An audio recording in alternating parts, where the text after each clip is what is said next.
Assalamualaikum warahmatullahi wabarakatuh. Allahumma salli ala Sayyidina Muhammad wa ala ali Sayyidina wa maulana Muhammad. Yang saya hormati para masyayikh. Apa sih kemudian hari ini, siapa sih kira-kira yang mau merusak Pancasila ini? Dan siapa sih yang mau merusak NU hari ini? Ini saya terangkan. Dua pilar organisasi di negara ini sudah menyatakan untuk saling bergandengan, terutama dari ormas Islam. Muhammadiyah dan NU ini sudah seiring sejalan.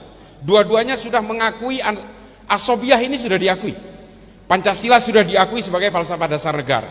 Muhammadiyah dan NU sudah sama-sama mengakui, meskipun Muhammadiyah agak sedikit terlambat, tapi kemudian dua-duanya bersepakat. Hanya satu Pak yang belum bersepakat itu, salah satu partai politik dia masih belum mengakui Pancasila. Tapi oke lah, itu tinggalin aja. Tinggalin aja, dan ya kalau bisa ya kesadaran jangan pilih lah. Nah ini kemudian Pak, yang membuat kesadaran terhadap kita adalah bahwa dari berbagai proses ini, perjalanan bangsa ini, kemudian kita menemukan musuh-musuh baru. Musuh-musuh baru itu siapa? Yang ingin menggerogoti Pancasila tapi tidak kunjung berhasil, termasuk komunisme juga tidak berhasil, kelompok NII Kartosuwiryo di Tasikmalaya tidak berhasil. Lalu kemudian muncul musuh baru Pak yang diekspor dari luar negeri.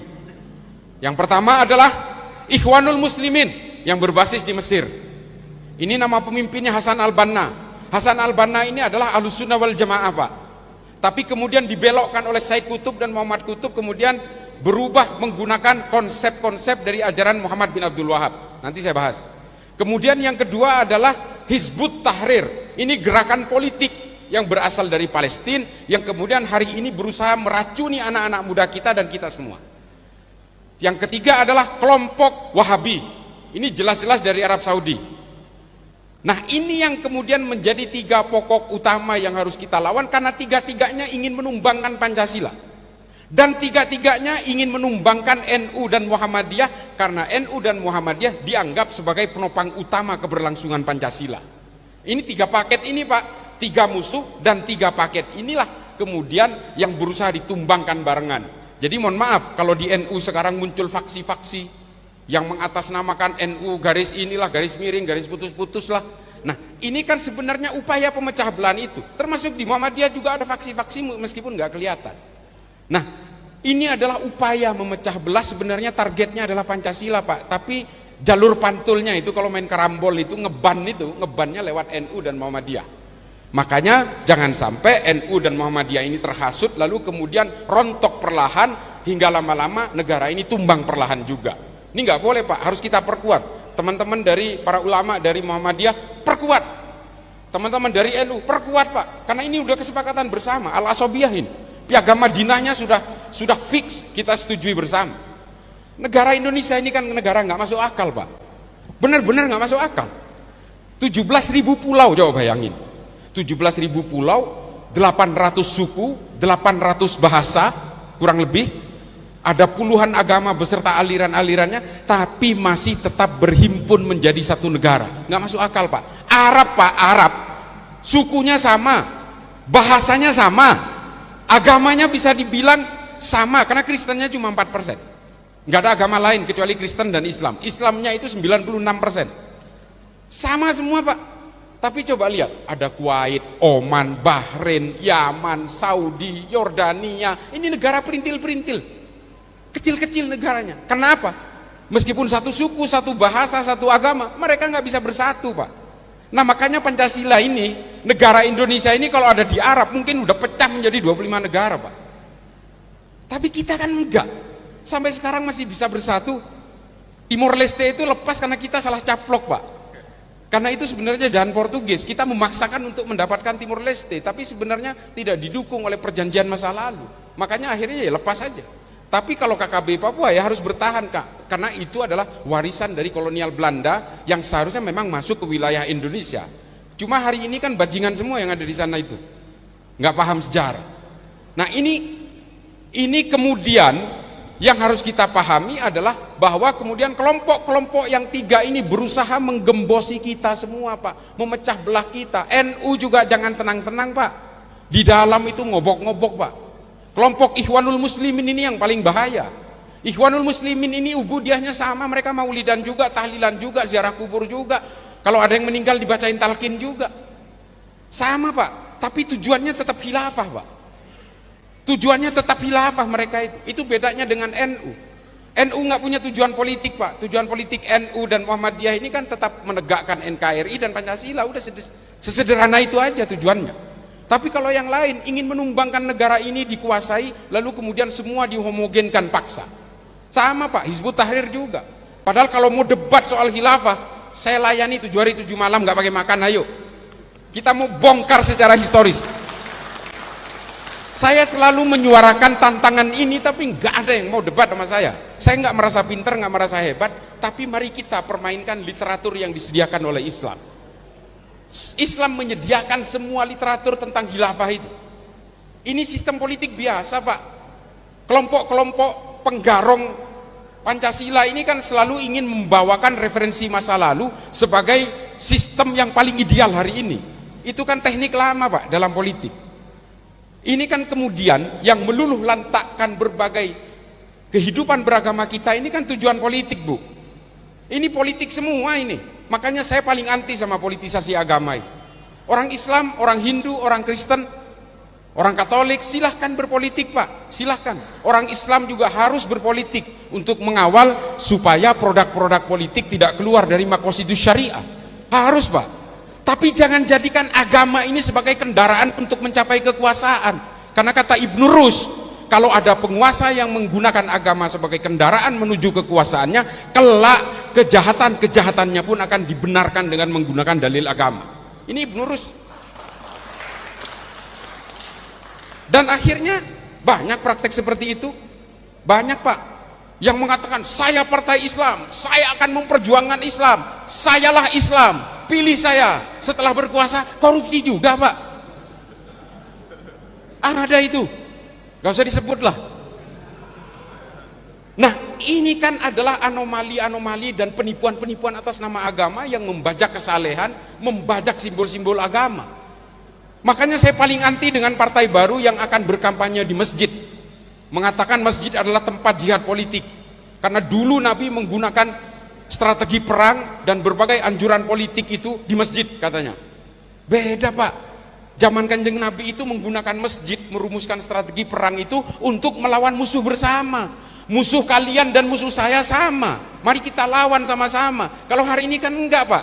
Partai politik itu kampanye di masjid, orang-orang yang merasa tidak punya musuh kemudian dipaksa untuk melawan musuh saya. Itu bedanya.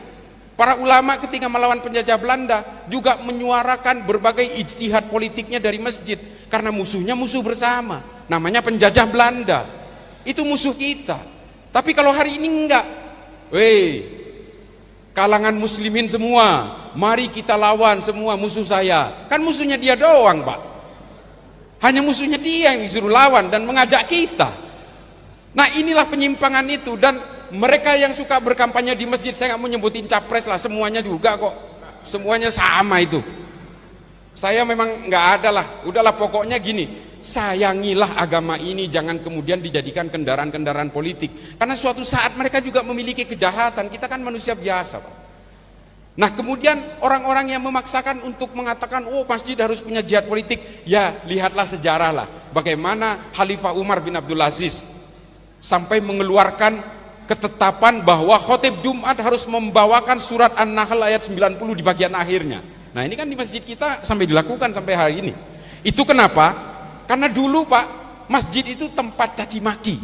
Ibu sekalian, dulu masjid itu tempatnya mencaci maki lawan politik. Kalau masjidnya itu masjidnya Muawiyah, lalu kemudian mencaci maki Sayyidina Ali. Kalau itu masjidnya Sayyidina Ali, tempat mencaci makinya Muawiyah. Dari dalam masjid mereka sholat bareng, sampai keluar itu bunuh-bunuhan. Makanya kemudian Khalifah Umar bin Abdul Aziz, Khalifah kelima dari Bani Umayyah, mengeluarkan ketetapan khotib harus membawakan surat An-Nahl ayat 90. Innallaha ya'muru bil adli wal ihsan wa ita'idzil qurba wa yanha 'anil fahsya'i wal munkari wal baghi ya'idukum la'allakum tadhakkarun. Ini supaya orang ingat bahwa kita semua ini adalah harus membangun kebersamaan. Semua umat Islam, semua umat manusia ini harus saling bekerja sama. saling bergotong royong. Itu maunya Khalifah Umar seperti itu, dan tradisi ini terus dipakai sampai hari ini.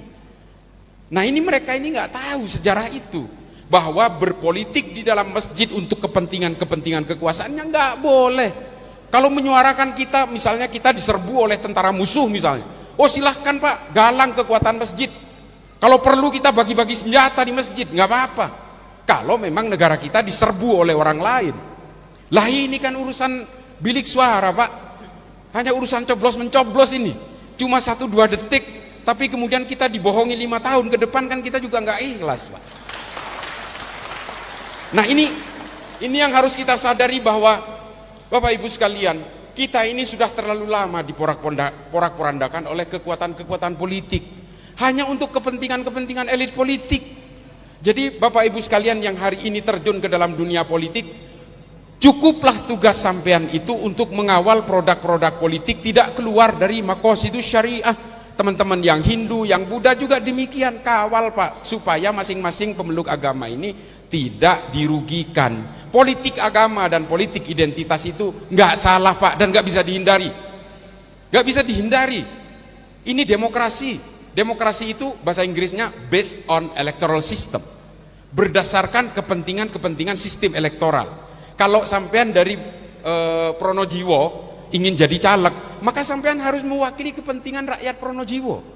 Kalau sampean orang Islam, harus mewakili kepentingan orang Islam. Nggak bisa dihindari Pak, politik agama dan politik identitas termasuk kedaerahan ini. Kan otomatis konstituennya kan punya dapil-dapil Pak. Kalau sampean itu dapilnya di Lumajang, terus sampean ketika terpilih berjuang untuk di Sumatera Utara sana, ya salah Pak.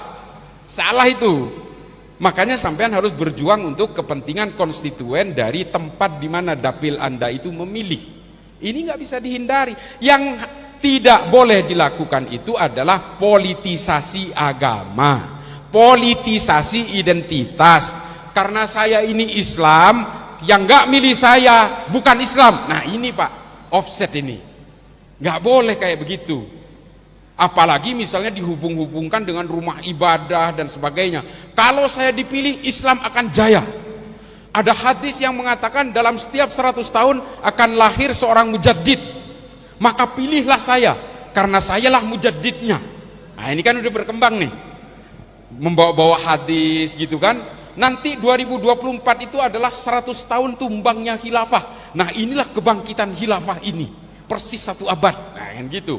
Khilafah terakhir itu tumbang 1924 Pak. Nah 2024 persis 100 tahun. Terus dihubungkan dengan hadis yang mengatakan setiap 100 tahun akan lahir seorang mujaddid. Nah ini digoreng lagi Pak. Maka pilihlah si A, pilihlah si B. Wah hancur-hancuran kita ini. Karena kita ini betul-betul gini Pak, kelemahan orang Islam ini dan juga pemeluk agama dari Hindu dan Buddha, Kristen juga, ini kan politik Pak. Permusuhan Sunni dan Syiah itu sampai hari ini kan musuhan, udah 1400 tahun lebih. Gara-gara apa coba? Politik Pak. Kubunya Muawiyah bin Abu Sufyan dan kubunya Sayyidina Ali yang kemudian terpisah oleh karena persoalan politik dan kemudian melahirkan fikih-fikih sendiri, dan dua-duanya saling mengkafirkan coba. Kata Sunninya Syiah yang kafir, kata Syiahnya Sunni yang kafir. Ini gara-gara politik. Dan kita kemudian belajar dari sejarah. Sayyidina Abu Bakar, kalau kata Imam As-Suyuti dalam Tarikhul Khulafa, dikatakan wafat diracun. Gara-gara apa? Politik. Ini kata Tarikhul Khulafa. Sayyidina Utsman dibunuh oleh sesama orang Islam juga gara-gara politik. Sayyidina Ali dibunuh oleh Abdurrahman bin Muljam gara-gara politik. Perang Jamal, perang Siffin, perang Hurrah, perang Zab, perang Nahrawan, ini perang sesama orang Islam gara-gara politik. Orang Kristen Pak berperang 30 tahun di Eropa, membunuh 8.100.000 orang Kristen di Eropa gara-gara apa? Politik. Orang India sesama Hindu, Mahatma Gandhi, ini ada yang dari Hindu? Ada. Mahatma Gandhi itu dibunuh oleh sesama orang Hindu namanya Godse. Dan di sana kemudian terbelah orang India itu yang moderat dengan orang-orang Hindu nasionalis yang disebut dengan kalangan Hindutva dan Bharatiya Janata, serta ada garis kerasnya di tengah namanya Shiv Sena. Ini meluluh lantakan India Pak. Dan semua agama mengalami itu. Ada Baader-Meinhof Protestan di Jerman, ada IRA dari kalangan Katolik di Irlandia, ada white supremacy untuk kalangan evangelis di Amerika. Semua agama mengalami kerentanan dijadikan sebagai alat untuk membinasakan orang yang berbeda. Gara-gara apa? Politik, Pak. Politik jugalah yang kemudian memporak-porandakan Islam terbentuk menjadi firqoh-firqoh dan sebagainya. Sekte-sekte tercipta dalam Islam karena didahului dengan politik. Ahmadiyah bikinan kolonial, ini bikinan kolonial, termasuk yang namanya Wahabi, Pak. Kenapa Wahabi ini menjadi aneh? Karena memang Wahabi ini tadinya diciptakan di Saudi untuk memperkuat kekuasaan politiknya keluarga Ibnu Saud, dan kemudian barang ini dibawa ke Indonesia dengan kultur yang berbeda, demografi yang berbeda, dengan suasana politik yang berbeda, dan kemudian terjadilah benturan-benturan itu. Coba Pak, ini saya mau cerita sedikit tentang kelahiran Wahabi. Pertemuan antara Muhammad bin Abdul Wahab dengan keluarga Ibnu Saud terjadi pada tahun 1734. Keluarga Ibnu Saud merasa punya kepentingan, saya harus didukung oleh ulama dari Najd. Lalu muncullah Muhammad bin Abdul Wahab At-Tamimi ini. Dia kemudian yang mendorong kekuatan politik keluarga Ibnu Saud dengan membuat fikih-fikih baru. Sulit Pak untuk ngayak orang Saudi yang agamanya sama, kepercayaannya sama, tapi di satu sisi dia itu orang saya apa bukan? Untuk mengayak ini, kemudian mereka mengadopsi konsep al-wala wal baroknya dari Majmu' al-Fatawa Ibnu Taimiyah. Tapi masalahnya Pak, kalau konsepnya Ibnu Taimiyah dalam Majmu' al-Fatawa ini masih oke-oke aja lah, karena soal keimanan. Tapi ketika diakomodasi oleh Saudi dan dimodifikasi, sampai akhirnya orang yang berbeda pilihan politik pun bisa dikatakan kafir dan bisa dimusuhi. Ini yang menjadi masalah. Lalu kemudian keluarlah fikih-fikih itu, musik diharamkan. Ini makanya sampai sekarang ini Muhammadiyah nggak mau mengharamkan musik, karena mereka paham dengan genealogi ini, dengan sejarah ini. Lalu Wahabi mengharamkan musik, kenapa? Keluarga Ibnu Saud itu paling takut kalau ada orang berkerumun, Pak. Takutnya mereka itu memberontak kepada kerajaan. Diharamkan.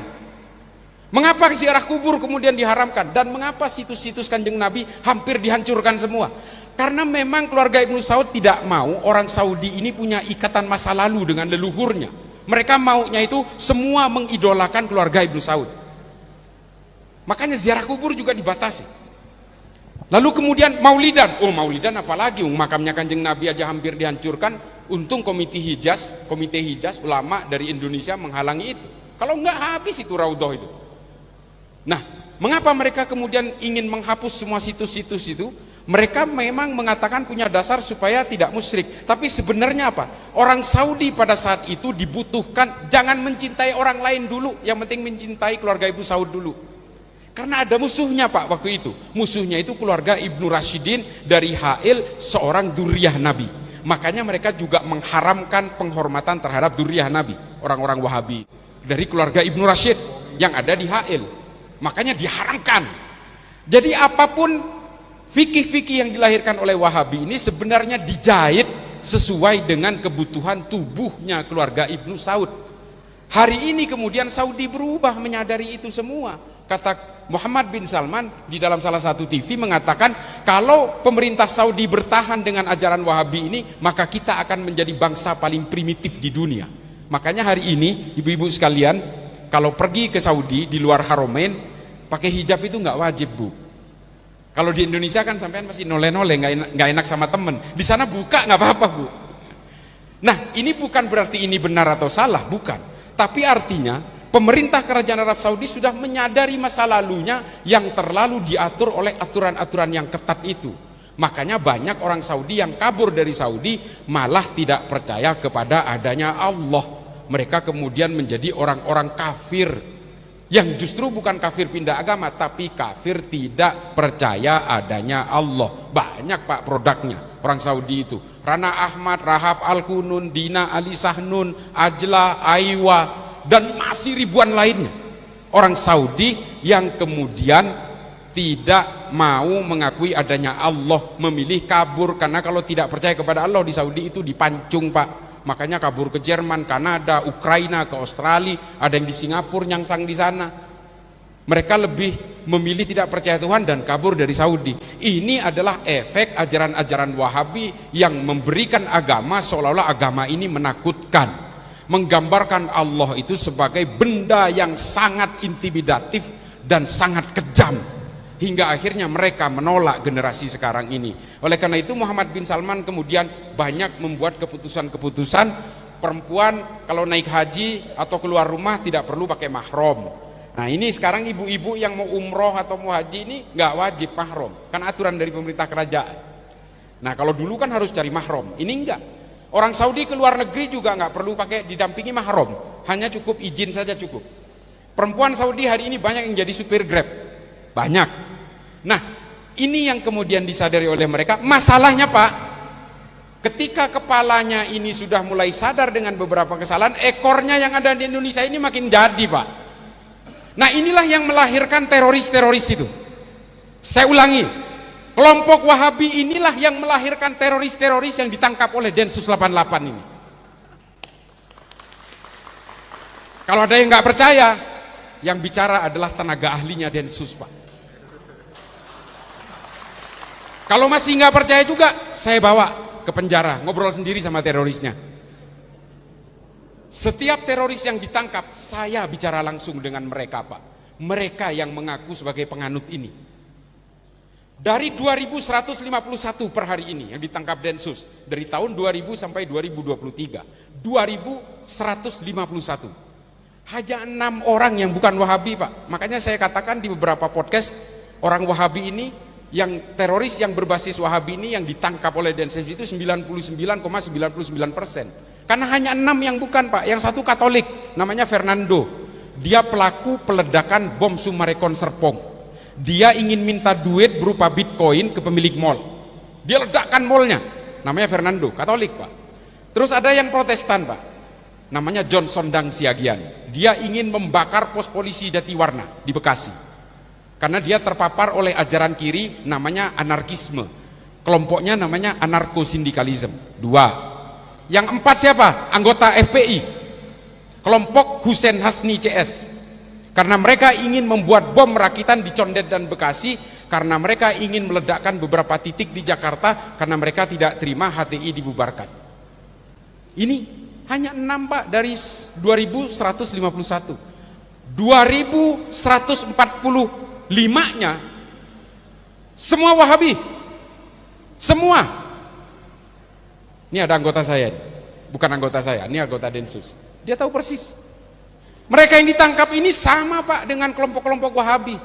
Sama Pak, mengharamkan musik, mengharamkan rokok, mengharamkan maulid, mengharamkan tahlilan, haul, ziarah kubur, semua diharamkan. Dan orang yang berbeda dengan mereka halal darahnya. Loh kenapa kok kelompok Wahabi Salafi hari ini kok kelihatan sejuk banget? Itu pintu pembukanya Pak, produk terakhirnya itu teroris. Kalau sudah masuk ke ini digodok habis-habisan, nanti akan mengenal yang namanya kebencian terhadap siapapun yang berbeda. Nanti ini juga, ini pelajaran buat kita ya. Kalau kita dikatakan mengadakan tahlil atau mengadakan maulid bid'ah, pada akhirnya Pak, kita itu akan dihakimi dan kemudian kita dikafirkan. Hakimiyah, takfiriyah. Ini adalah satu paket dengan al-wala wal bara' Pak. Ajaran siapa? Muhammad Said Al-Qahtani dalam bukunya Al-Wala wal Bara' fil Islam. Ini yang jadi rujukan teroris-teroris itu Pak, kitab ini Pak, buatan ulama Saudi. Terus ada ulama Saudi juga yang menulis, namanya Abu Bakar Naji. Nama kitabnya Idarat at-Tawahhush. Setiap teroris ditangkap punya 2 kitab ini. Al-Wala wal Bara' fil Islam, Muhammad Said Al-Qahtani, dan Abu Bakar Naji, Idarat at-Tawahhush. Ini jadi panduannya Pak. Jadi kalau mau ngebunuh orang itu tanggung. Jangan hanya dibunuh, kampungnya dibakar, perempuannya semua diperkosa. Wallahi, ini ada dalam kitabnya. Dan ini jadi rujukannya ISIS Pak. Makanya mereka itu bahkan meminta kepada perempuan-perempuan di seluruh dunia yang mau bergabung kepada ISIS untuk melakukan jihad seksual. Banyak dari Indonesia yang berangkat Pak. Kepada para mujahid-mujahid ini harus diberikan jaminan-jaminan seksual. Nah, jihadis-jihadis dari kalangan perempuan ini. Assalamualaikum warahmatullahi wabarakatuh. Salam berjumpa kembali dengan saya admin dari channel ini. Perkenalkan, nama saya Rudi Ardiansyah.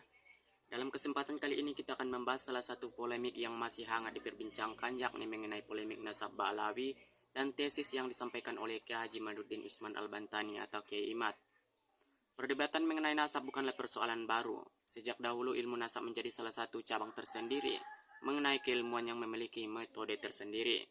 Karena itu setiap klaim mengenai sebuah garis keturunan idealnya didukung oleh bukti sejarah, dokumen dan kajian ilmiah yang dapat diuji. Dalam beberapa tahun terakhir, Kiai Imad menjadi salah satu tokoh yang sangat menarik karena berhasil menciptakan suatu tesis yang begitu dahsyat ataupun menjadi sejumlah persoalan yang menurutnya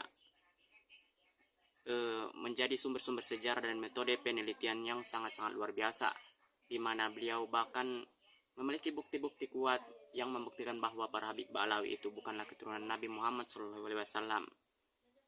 Pandangan tersebut kemudian memunculkan beragam respon. Sebagai kalangan menganggap penelitian itu layak dijadikan bahan diskusi ilmiah karena memiliki ruang kajian yang sangat luas. Namun, sebagai ulama dan Habib juga menyampaikan bantahan dengan argumentasi dan sumber menurut mereka, di mana banyak sekali para kiai dan para Habib-Habib yang membela nasab Ba'alawi, karena menurut mereka sejak zaman dahulu nasab Ba'alawi sudah diakui sebagai keturunan Nabi Muhammad SAW. Yang menarik lagi dari polemik ini adalah meningkatnya perhatian masyarakat terhadap ilmu sejarah, ilmu nasab dan pentingnya metode penelitian. Banyak orang mulai mempelajari bagaimana sebuah silsilah dinilai, bagaimana sumber sejarah diverifikasi, dan bagaimana para penelitian membangun kesimpulan berdasarkan bukti yang tersedia. Di tengah perbedaan pendapat tersebut, hal yang paling penting adalah menjaga adab dalam berdiskusi. Perbedaan pendapat seharusnya dijadikan sebagai argumentasi, bukan sebagai penghinaan ataupun serangan pribadi ataupun serangan terhadap suatu kelompok.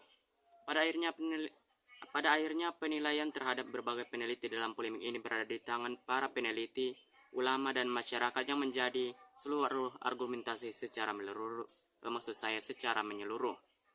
Karena itu penting untuk terus mengikuti perkembangan kajian dan pikiran terbuka dan sikap yang sangat objektif. Bagaimana menurut para sahabat, apakah perdebatan ini akan menghasilkan titik temu di masa depan? Apakah memang terbukti bahwa para Habib Ba'alawi itu bukan keturunan Nabi Muhammad SAW? Apakah para Habib Ba'alawi itu memang bukan keturunan Nabi Muhammad SAW, atau memang mereka memang keturunan Nabi Muhammad SAW dan nasab mereka benar? Karena itu kita senantiasa mengikuti updatean terbaru dari kedua kalangan atau kedua kubu yang sedang berdialog untuk mengungkapkan kebenaran ini, baik itu dari kubu Kiai Haji Madudin Usman Al-Bantani atau Kiai Imad, ataupun kubu dari para Habib Ba'alawi dan kelompoknya. Kita perlu mengikuti kajian-kajian dari Kiai Haji Madudin Usman Al-Bantani, Kiai Nur Ihya Hadinegoro, Gus Abbas, dan beberapa ulama lainnya yang sangat objektif ataupun aktif memberikan pencerahan mengenai tesis ilmiah yang sangat-sangat sangat-sangat memberikan sisi terang untuk kita semua, pencerahan yang sangat luar biasa. Dan begitu pula ada ulama-ulama yang memberikan dukungan kepada nasab para Habib Ba'alawi ini seperti Kiai Haji Idrus Romli dan Gus Wapi dan beberapa ulama lainnya. Bagaimana tanggapan Iwan Pila mengenai video tadi? Tuliskan komentar Iwan Pila di kolom komentar ini. Wassalamualaikum warahmatullahi wabarakatuh.